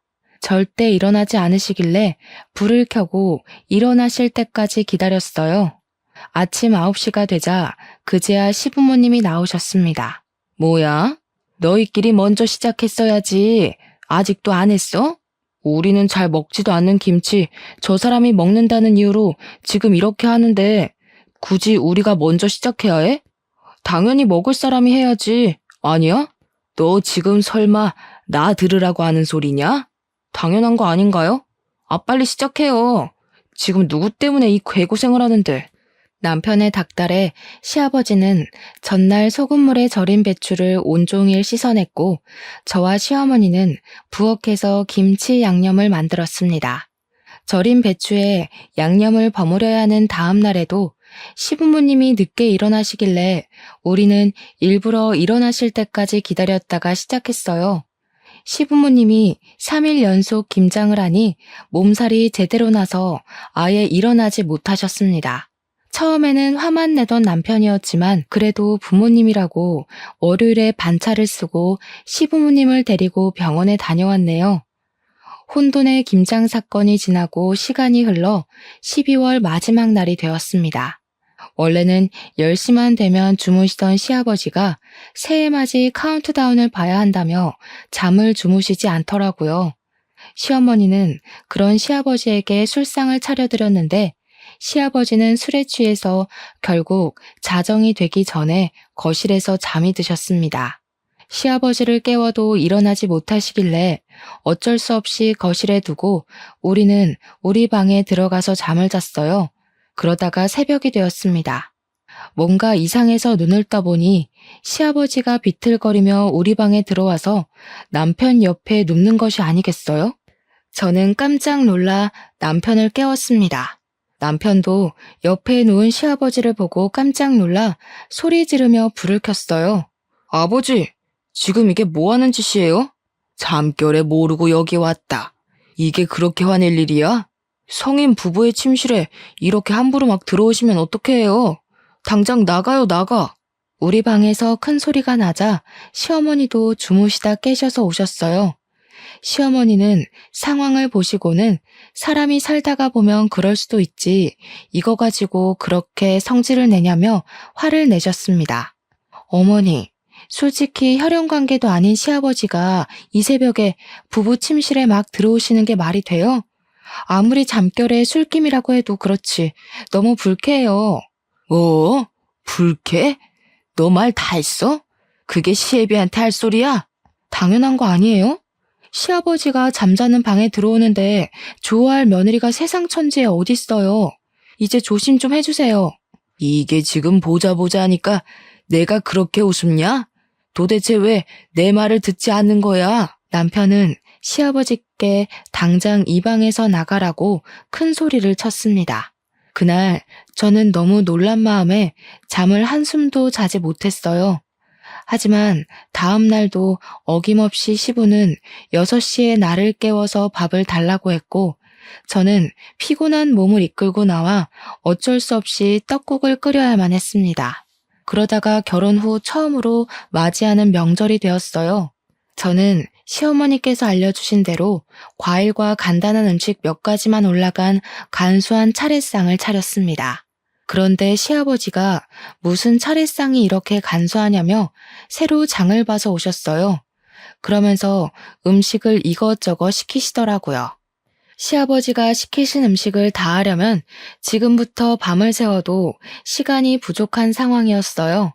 제가 이것은 오늘 내로 절대 하지 못한다고 말씀드리니 시아버지는 밤을 새워서라도 다 해놓으라고 하셨습니다. 그래서 그럼 제가 도와달라고 하니 시어머니는 어른이니까 쉬라고 하시고 남편은 남자니까 음식을 하면 안 된다고 하셨어요. 그래서 저를 도와줄 사람이 아무도 없으니 혼자서 다 하라는 게 아니겠어요? 시아버지 억지에 남편이 성질나서 남편이 시아버지에게 따지고 결국 남편과 시아버지는 또 싸웠습니다. 그리고 저는 싸우는 둘을 말리느라 음식을 하지 못했고 결국 다음날 원래 시댁에서 하던 대로 간소한 차례상을 차리게 되었습니다. 시아버지는 차례상을 가만히 보고 있다가 마음에 들지 않는다며 차례상을 엎어버리셨어요. 시어머니는 그런 시아버지 옆에서 비위 맞추며 다음부터는 며느리 교육 똑바로 해서 성대한 차례상을 만들겠다고 하더라고요. 그런 시아버지, 시어머니를 본 남편은 화가 잔뜩 나서 저를 데리고 그냥 나왔습니다. 친정에서 명절을 지내고 오니 시아버지는 저한테 엄청 뭐라고 하시더라고요. 너는 이 시합이랑 처음으로 지내는 명절인데 홀라당 친정에 가버리냐? 너네 부모님이 그렇게 가르치디? 원래 여자는 명절 때 친정에 가면 안 되는 거야. 알겠어? 2번 다시는 이런 짓 하면 가만 안 둔다. 당신이 가만 안 두면 어찌할 건데? 다시는 이 사람한테 아무 소리 하지 마요. 한 번만 더 이딴 식으로 부당하게 집안일 시키고 잔소리하면 당신들 용돈 다 끊어버리고 쫓아내버릴 거야. 알겠어? 이 녀석이 여자한테 홀려서 정신 나갔나? 어른한테 말 똑바로 못해? 그리고 며느리 너 아버지 말씀 잘 새겨들어. 어디서 명절 때 여자가 친정을 가려고 그래? 한 번만 더 친정에 가려고 했다가는 나한테 쫓겨날 줄 알아. 제가 이 집에서 왜 쫓겨납니까? 이 집의 주인은 어머니가 아니라 접니다. 저희가 마음에 안 드시면 부모님이 나가세요. 시아버지는 명절 때 며느리 교육을 핑계 삼아 저에게 시집살이를 시키려고 했지만 남편 덕분에 아무것도 아버지의 생각대로 이뤄지지 못했답니다. 그렇게 시끌벅적한 명절 연휴가 끝났어요.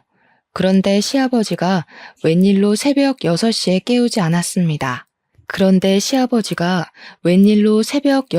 깨우지 않았습니다. 남편과 저는 시아버지가 오시고 나서 처음으로 아침 7시 반까지 푹 잠을 잘 수가 있었어요. 남편이 출근 준비를 할 때도 밥 달라는 소리도 하지 않고 가만히 계셨습니다. 하지만 남편이 출근하니 그때부터 밥해라, 청소해라 등의 잔소리를 하시기 시작하더라고요. 네 남편이 없을 때는 내가 왕이야. 넌 며느리니까 서열이 가장 미치고. 그니까 무조건 내 말에 절대 복종해야 해. 알겠어? 빨리 청소하고 정리하고 해라. 여기 서랍장은 이게 뭐니? 이거 다 정리 똑바로 해. 알았어? 정리 다 하기 전에는 쉴 생각 마라. 여기 서랍을 다 뒤집어 엎으시면 어떻게 해요? 그리고 며느리라고 무조건 절대 복종은 아니죠. 이 년이 지금 어디 앞이라고 큰 소리야? 그만하지 못해? 며느리는 원래 종년이야. 저는 남편이 가자마자 시부모의 잔소리와 구박을 들어야 했습니다. 그냥 이 집을 나가버릴까 생각하고 있는데 남편이 들어오더라고요. 내가 이러고 있을 줄 알았어. 근처에 볼 일 있어서 잠깐 들렸는데 역시나군요. 여보, 이 사람들 말 듣지 말고 방에서 할 말 있어. 잠깐만 와봐. 야, 이 사람들이라니. 그게 애미한테 할 소리야? 저게 여자 잘못 만나서 홀려서 정신을 못 차려요. 남편은 저를 방으로 끌고 들어갔습니다. 그러더니 남편은 우리 집 근처 신도시에 청약을 넣었는데 당첨이 돼서 조만간에 이사 가야 한다고 하는 거예요. 저는 설마 시부모님과 함께 가야 하냐고 물었어요. 남편은 당연히 그러지 않을 것이고 우리 둘이서만 가겠다고 하더라고요. 하지만 시부모님은 절대 나갈 생각이 없는데 어떻게 할 것이냐고 했더니 남편은 다 자기에게 계획이 있다고 하며 일단 청약 당첨된 것을 절대 이야기하지 말라고 했습니다. 남편은 다시 회사로 나가고 저는 방에서 혼자 쉬고 있는데 시부모님이 방에 들어오셨어요. 아까 둘이서 무슨 얘기를 그리 소곤소곤 했냐길래 저는 남편이 시킨 대로 아무 말도 하지 않았습니다. 시부모님은 답답해서 팔짝 뛰는데 이제 이 2사람을 보지 않아도 된다는 생각에 너무 좋아서 웃음이 막 났답니다. 그리고 2월이 되었어요.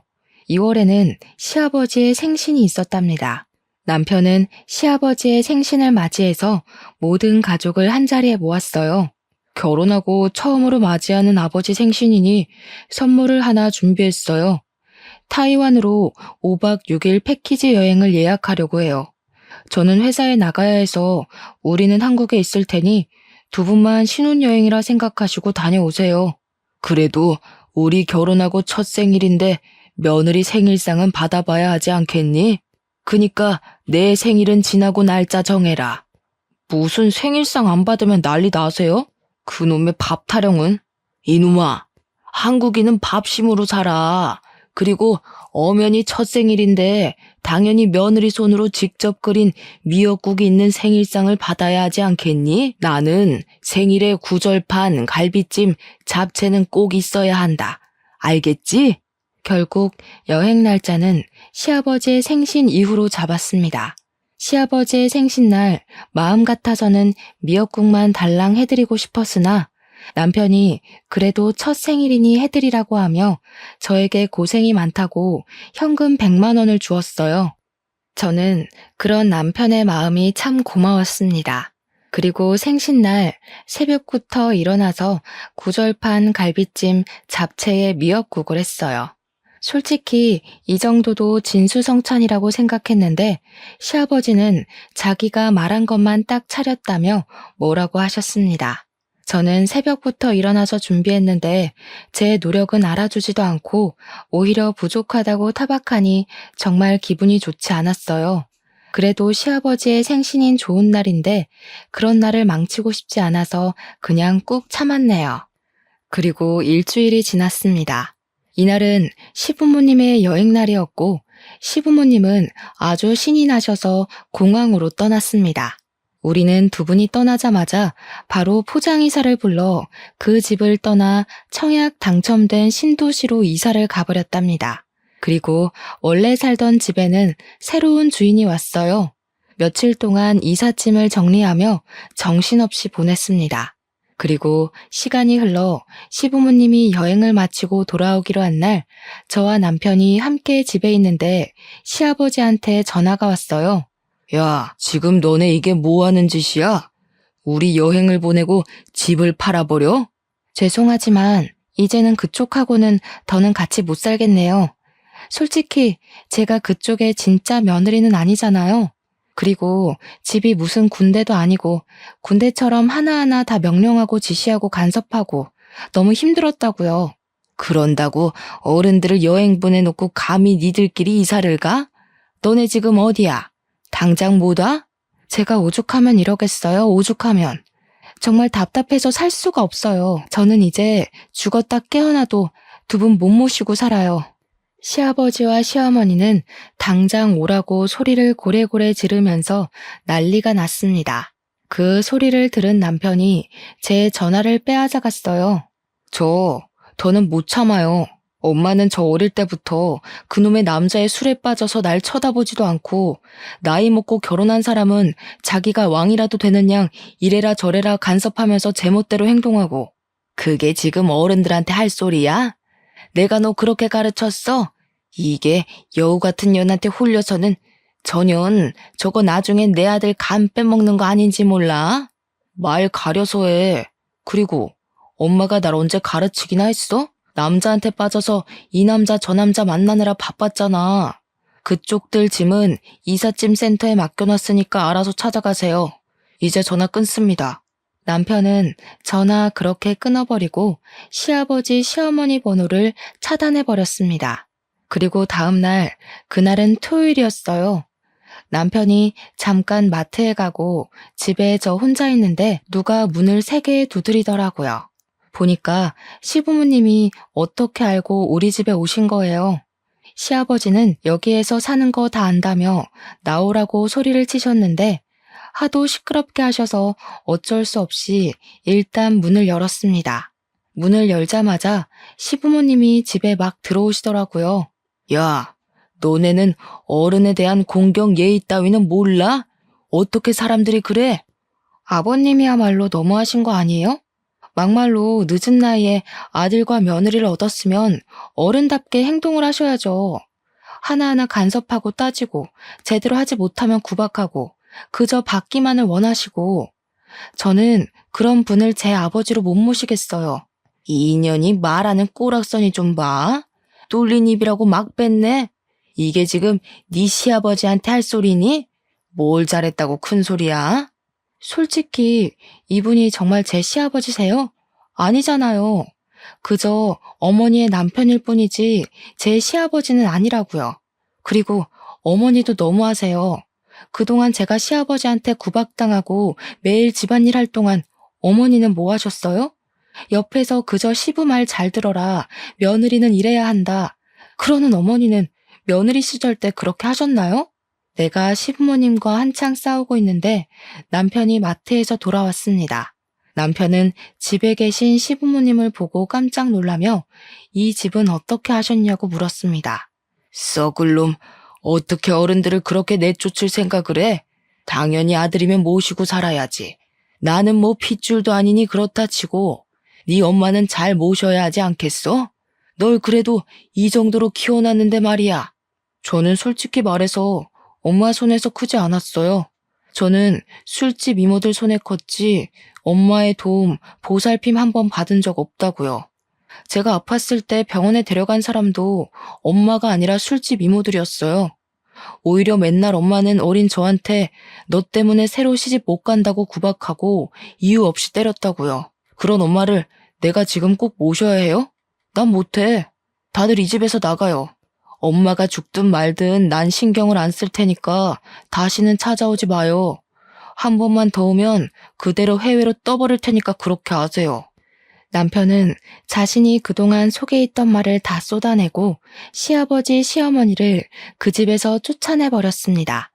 그 뒤로 한 달 정도가 지났습니다. 모르는 번호로 전화가 오길래 택배인가 싶어서 받았는데 시어머니더라고요. 너 이 시애비 비위 맞추기 왜 이렇게 힘드니? 내가 이 나이 먹고 셔츠 다리고 매번 다른 반찬 하는데 죽을 맛이다. 젊을 때도 하지 않던 시집살이를 남편한테 하고 있단다. 어머니, 제가 시부모님과 함께 살 때 제가 했던 것들이네요. 어차피 어머님이 선택한 남자 아닌가요? 제가 그때 힘들게 집안일 해드렸던 거 잊으셨어요? 얘야, 제발 살려다오. 진짜 내가 이런 남자였으면 만나지도 않았을 거다. 이 나이에 아들한테도 안 해준 반찬을 만들려고 시장을 몇 번씩이나 왔다 갔다 하는 것인지 안 그래도 안 좋은 허리가 굽게 생겼다. 그건 제 알 바 아니고요. 더 징징대시면 남편한테 다 말할 거예요. 그리고 어머님, 번호 바꾸셨어요? 이 번호 모르는 번호라서 받았는데 이제 이 번호도 차단할 거니까 그렇게 하세요. 물론 남편한테 시어머니한테 전화가 왔던 것은 이야기하지 않았어요. 남편이 저보다 시어머니를 더 싫어해서 제가 전화 받은 것을 알면 난리가 날 것이 분명했거든요. 그렇게 시부모님과 우리의 연이 완전히 끝났답니다. 다른 현명한 분들은 저보다 더 좋은 방법으로 지혜롭게 힘든 상황을 대처해 나가시겠지만 저는 시부모님과 연을 끊는 것이 제일 나은 방법이었습니다. 부디 저희 부부의 선택에 대해 비난은 하지 말아주세요. 그리고 지금 이전에 그렇게 노력해도 생기지 않던 아이가 드디어 생겼어요. 임신 초기라서 스트레스 받으면 절대 안 된다는 의사 선생님의 말씀에 남편이 얼마나 잘해주는지요. 제가 시부모 복은 없어도 남편 복은 확실히 있나 봅니다. 요즘 저와 남편은 뱃속의 아기가 누구를 닮았을지 상상하며 행복한 나날들을 살고 있답니다. 남편은 자신은 비록 부모의 사랑을 받지 못했지만 아기에게는 제대로 된 사랑을 주고 싶다며 육아 공부를 아주 열심히 하고 있어요. 저 역시 부모님께서 제게 아낌없이 주신 사랑을 그대로 아기에게 물려주는 좋은 엄마가 되고 싶네요. 저의 기가 막히고 코가 막힌 사연은 여기까지입니다. 기나긴 이야기 들어주셔서 감사합니다.